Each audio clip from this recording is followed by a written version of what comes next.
What's up, everyone? Welcome to the Quadcast, the show where we get real, get raw, and get loud about mental health, substance use, and the fight to take our lives back. Each episode, we're cutting through the stigma, dropping knowledge, sharing stories, and bringing the heat with guests who have lived it and aren't afraid to talk about it. So turn it up, lock in, and let's break barriers, spark change, and build a community that refuses to stay silent. You're tuned into the Quadcast, and let's get into it. You can find us on Patreon, Facebook, Instagram, or email us. The Quadcast is always looking for new guests, whether you're individuals that have experienced it, you're in law enforcement, treatment programs, nurses, doctors, or anyone that just has something to say. Come share your story with us on mental health or substance abuse. Warning, there's cussing in this video. If you don't like swear words, well, you're watching the wrong damn show.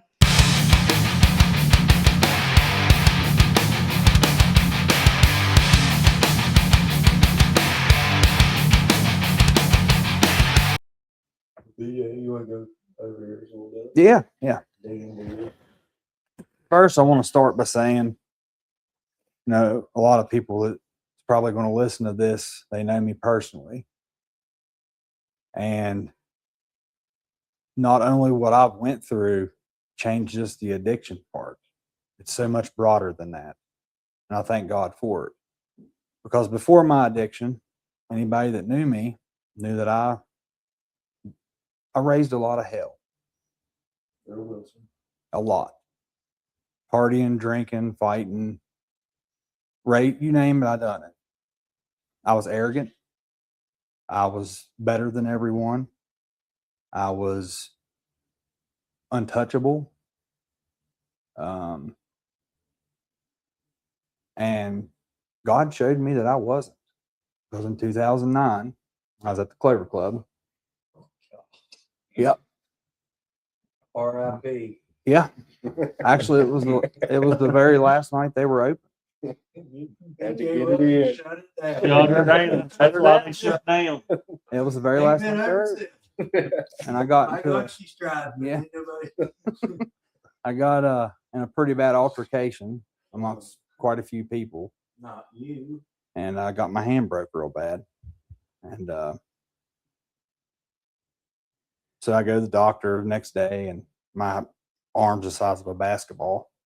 And they're like, yeah, you got a scaphoid break. We'll put you in a cast.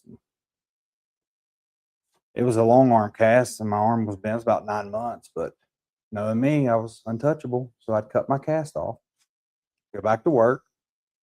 They were prescribing me pain pills, but I wasn't taking them. And I had an uncle, rest in peace. He's no longer with us, but he knew from experience that with the injury that I had pain pills. So he was trying to get them from me and all that. I'm like, I just put them in the cabinet, never touched. I drank, that was it. And finally, he started offering me this mad amount of money for them. I'm like, why would somebody pay that much for what I've got? Right. So I tested it. Like, all right. I took 2 or 3 at one time. It didn't do nothing to me. And then the next day I took 4 at one time. Hydrocodone 10s. And it put me down. And everything traumatic, anything mental, any issues I were having were gone. So I really enjoyed that. Escaped it. So I didn't know, to me, addiction wasn't, I could go to the bar and drink and be fine the rest of the week, and never really had an addiction problem that I thought of. And until I got a hold of these pills. And then it just progressed over the next couple of years. I would call my doctor and tell him that I lost my pills, and this worked 2 or 3 times. And then my uncle turned me into him because I wouldn't sell none to him. Sell any more to him. So he called Snitch. So he called my doctor and told her. So they called me in for a piss test, a pill count, and I had 180 a month of the hydrocodone 10s, and yeah, I was supposed to take 4 or 5 a day. And so she's like, they just filled these like 3 or 4 days prior and they were gone. I was eating 18 to 20 of them at a time. Yeah. And then I would sell a few others for, you know, I wasn't eating them all, and at this time I was only eating them. Just straight eating. So she took them from me. I was like, all right, whatever, cool. And then about 24 hours later, I felt it. Wasn't cool. No, no, it was not. So I knew a couple people that I'd been selling the pills and stuff to. So I was like, huh. So I asked them, I was like, you know, I don't feel very good. And they're like, yeah, you're dope sick. I'm like, what do I need to do to fix this? Get some dope. And then I got introduced to openness. And then I was like, oh, okay, I can pop $140 for one of these and it lasts me for 4 days. Right. And that changed pretty quickly. By the end of the Opana era, I was doing about 10 of those a day, 10 40s. And I finally actually cleaned up. I started street using Suboxone and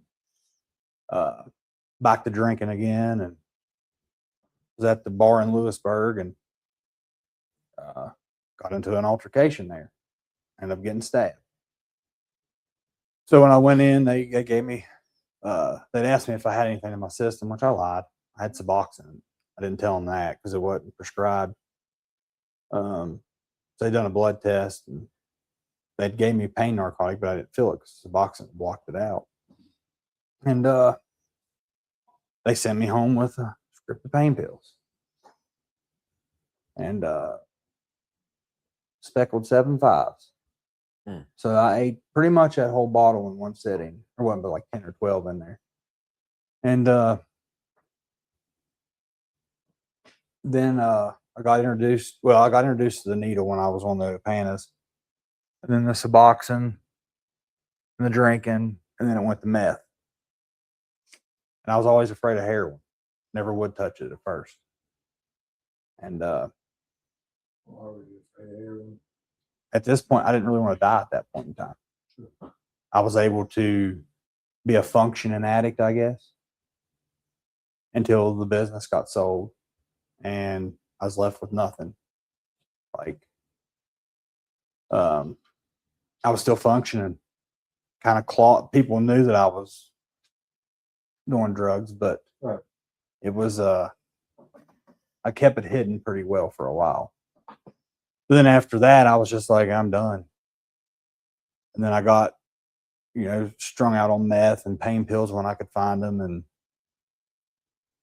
then I started with the heroin a little bit at a time. And it was,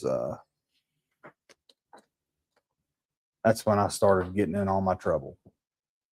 Stealing, robbing. It was pretty bad. I've been locked up several times, 7 days here, 9 days there. I'd always be let right back out there. I'd either get a PR bond or I'd bond right out. And so they put me on day report and I ran. And yeah, I was pretty quick. I had some charges come through Lewisburg, and they had known me. They gave me the option to go to rehab. I didn't go. I ran. So finally, I was in Lewisburg at the wrong house trying to pick up somebody, and I was on the wrong street. So I guess I woke this family up and scared them when I'm pounding on their door, and they called the cops. Normally, you should make sure you got the right. Well, in the street, last house on the left, brick house. Okay, I was at a brick house, dead end street on the left. Well, I'm thankful for this, though. Sure. I'm thankful because that was the last night I got arrested, which was October the 12th of 2020. And every time I see Rodriguez and Josh Doss, I thank them because they were my arresting officers. And they didn't. Yes, I trained Rodriguez well. Yeah. So I'm very thankful for him because I run around with him too. And he didn't cut me no slack.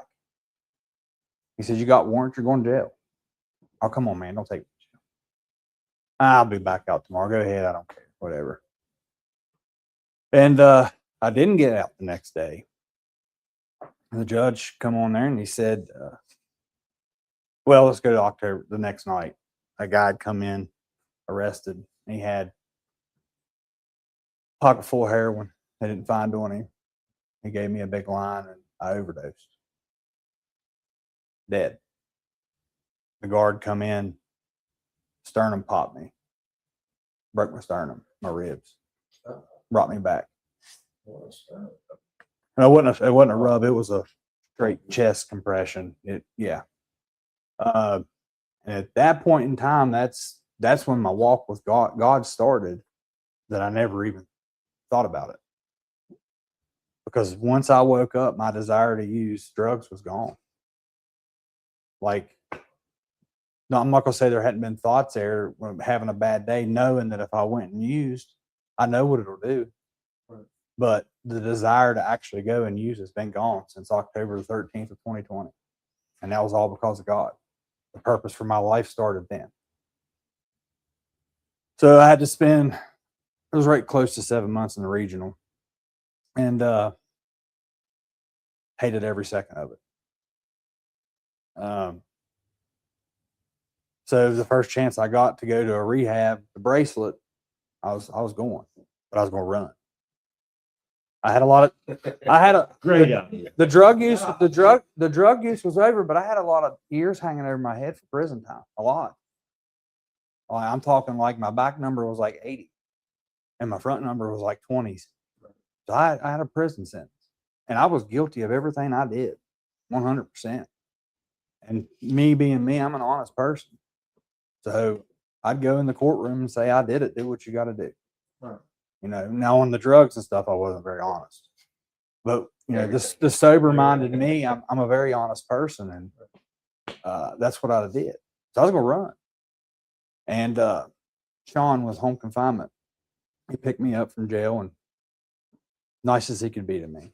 Like, you smoke? I was like, I ain't had a cigarette in 7 months, please. So he stopped at on Route 19 and bought me a pack of cigarettes and something to drink.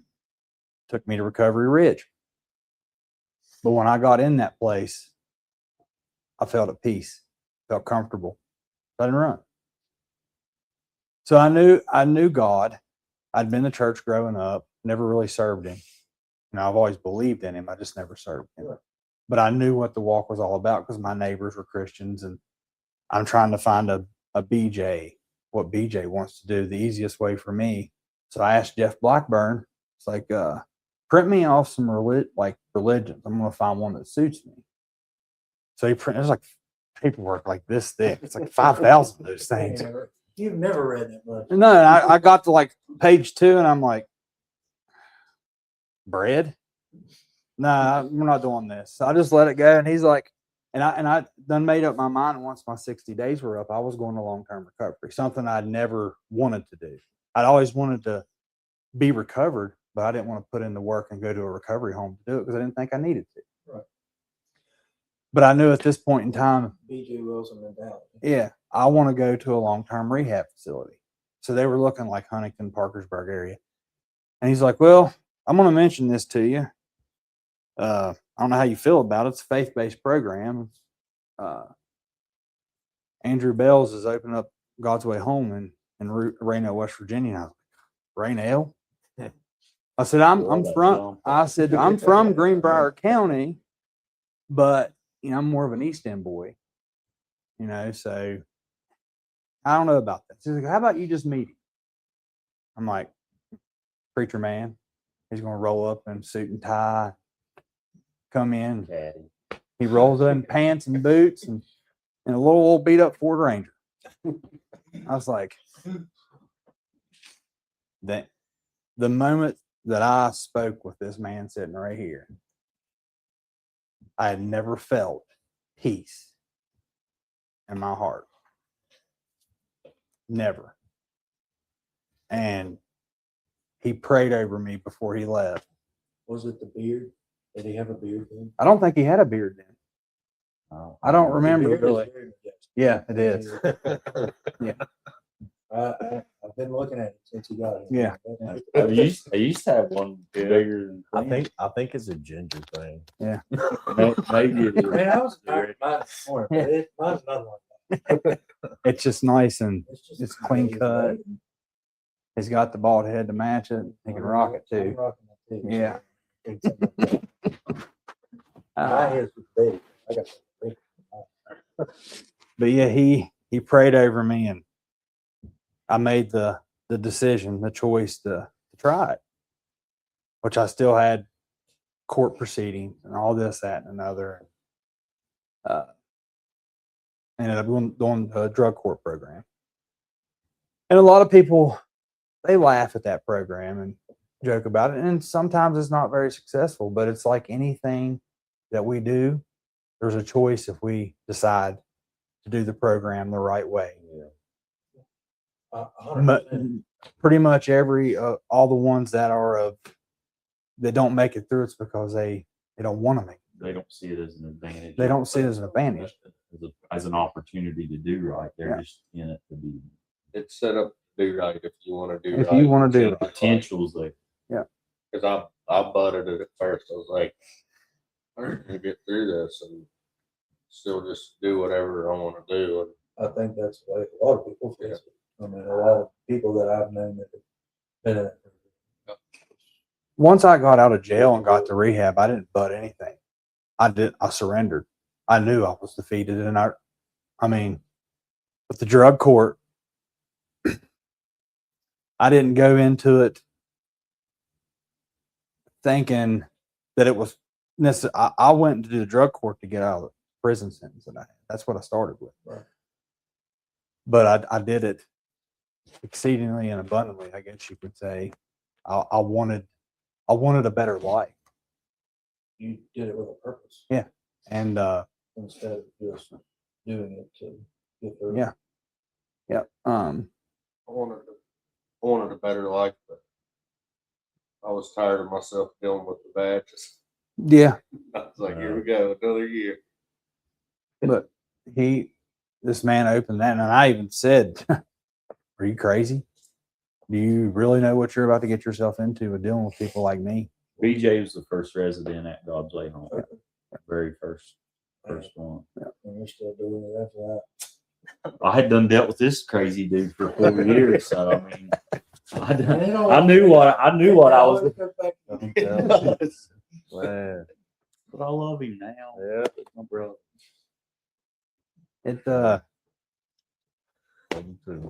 But back to the spirit.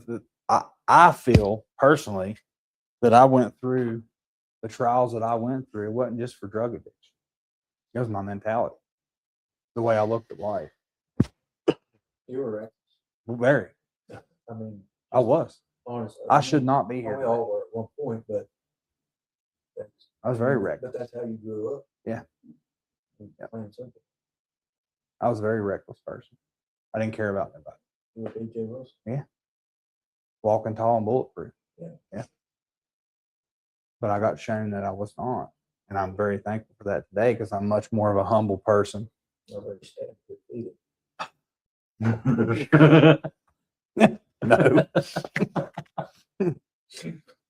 No, not very stab proof. I sit here this morning, and I'm just thankful to be here, and thankful for God. I fall short of the glory of every day, every single day. I'm not perfect, still make mistakes. But as far as the man I was 6 years ago compared to now, only God can change that person. Now, you got a business. How long you been in business? 3 years. 3 years. But next month will be 3 years. How hard was it to get back into the business aspect and dealing with the community that you were living in and your shenanigans through that time period? Like, have you faced any No, controversy with No. dealing with business? no, it's like I'm sure people hasn't forgot, and maybe they haven't forgave me, Right.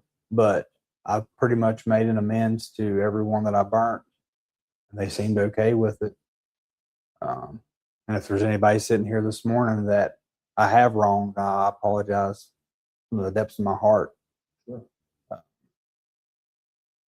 But I've not had any controversy with anybody. I've had nothing thrown up in my face. I've had no dealing with law enforcement, and none. Thank God. None. I've not even been pulled over Here we go. the first time. So, and that's another thing I want to say. Until the 12th of Yeah. January 2026. Yeah. You'll get pulled over. That'll be okay. I'm all legal. He's all legal. I'm all legal. I'm good to go. Come on. But that's another thing. You go, people sit around and complain about cops all the time. Well, they keep harassing me. They keep doing this. What are you doing to cause that? In my eyes, now I might be wrong, but since I straightened up, I've not been harassed the first time. There's a reason you get pulled over. There's a reason you get stopped. You know, I mean, you guys got jobs to do, just like we have jobs to do, and I respect that. I respect your jobs. I respect you going out and putting your life on the line to save a community. I respect that, and I'm thankful for it too, because we need law enforcement. But for the longest time, I did, and near the end, I'm kind of like, these daggone cops won't leave me alone, getting on my nerves. But And you made a name for yourself. Yeah. In what you were doing. and 95% of them knew me, and all they wanted to see was me succeed and be better than what I was. Yeah, the last time it was Sean put the cuffs on me for home confinement. I was so glad he arrested me. Yeah. I'm just so glad. Just like I probably wasn't going to stop on my own. I talk to him every day.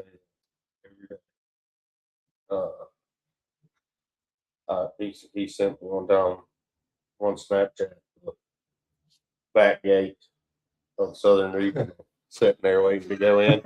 And he was like, "You remember being here?" And I was like, "Yeah." And every time you go there, I want you to send me this picture, so I know where I've been and where I don't have to be.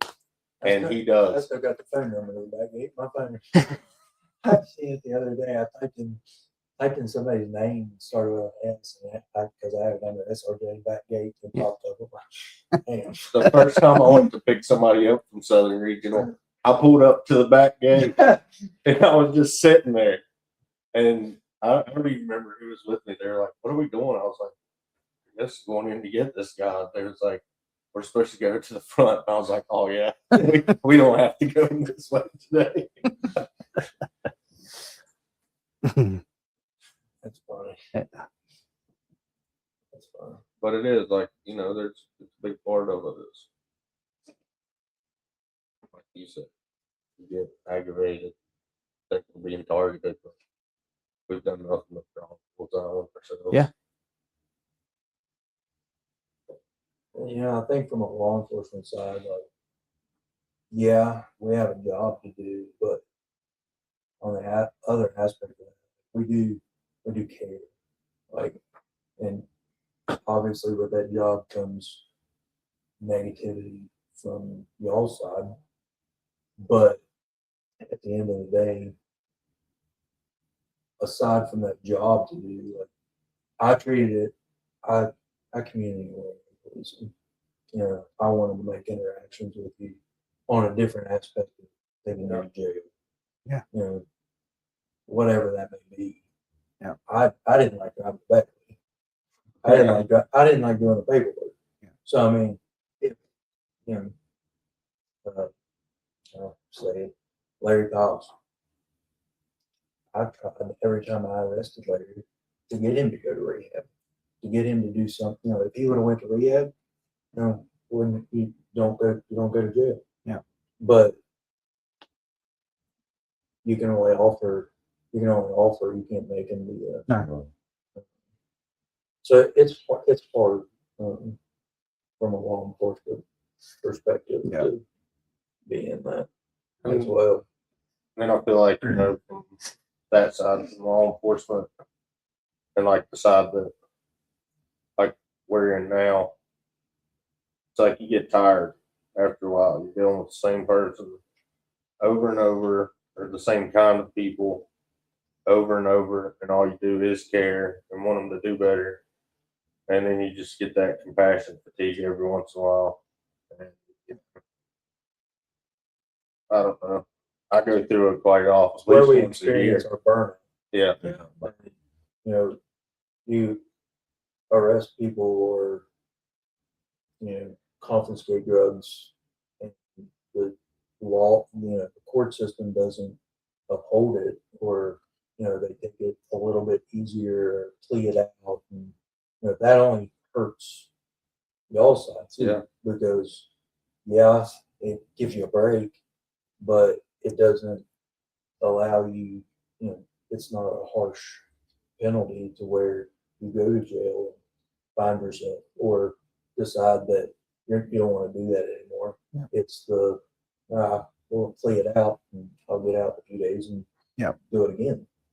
And I think that hurts the system on that aspect of things too. Just slap on a wrist. 10 days to get a bond reduction and make bond compared to going to treatment for 6 months. It's like, I'll go do the 10 days. Now, at regional and everywhere else, they do the MAT program.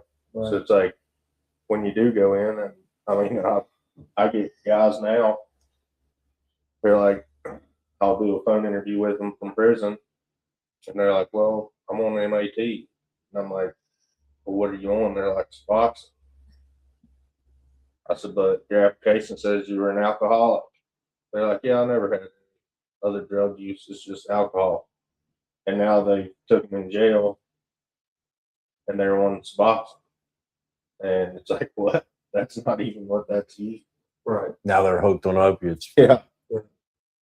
But it's like, now, like, go back to saying, 10 days to get a bond reduction and get out, or, whatever, to eventually get a PR, or compared to going for 6 months. It's like, well, now, whenever I went to jail last, you didn't get MAT.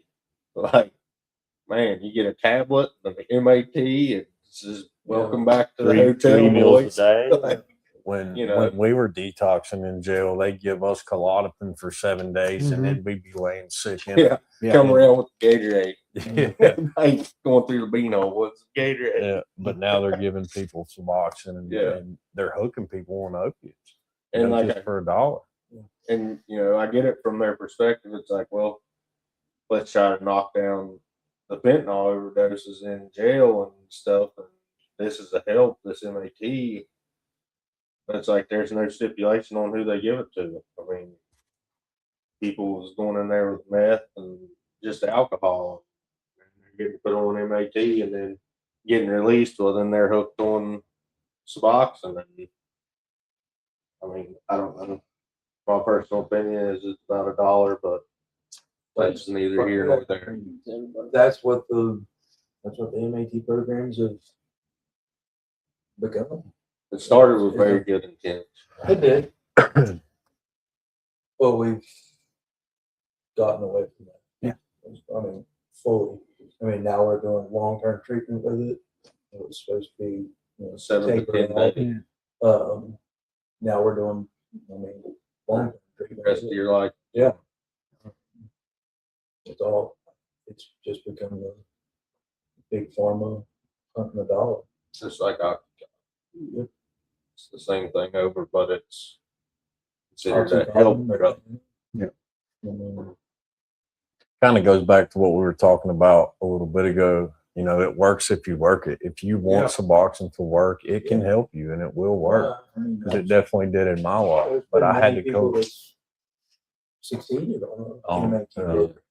I had to come to a point, in my life where it was like, I got to make a choice, and I'm going to try something different. And I was using Suboxone on the streets, shooting it up.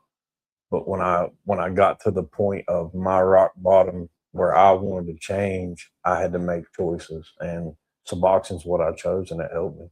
Sure. I was on it for 6 months, and that was the longest I've been without alcohol other than incarceration. So it really did help me. But, like we said, I had to make a choice to say, hey, I got to get off of this, or I'm going to be on it the rest of my life. Right. And I made that choice. And That's a choice a lot of people don't make. I used to be the cop that would pull you over and know you were on Suboxone that you didn't have a script for and take it from you. Yeah. I wouldn't write you for it.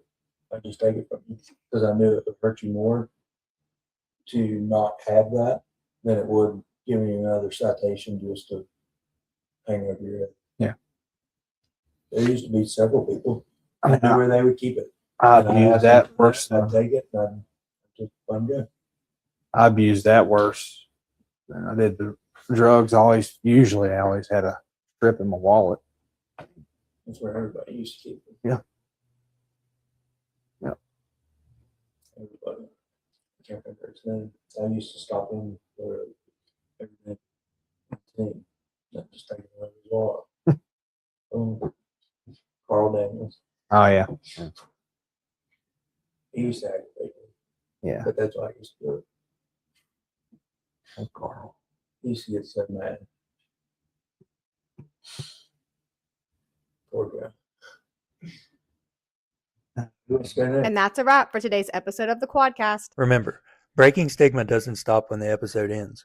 We're building a movement, and you're a part of it. Stay strong, stay aware, and stay connected. And this is the Quadcast signing out.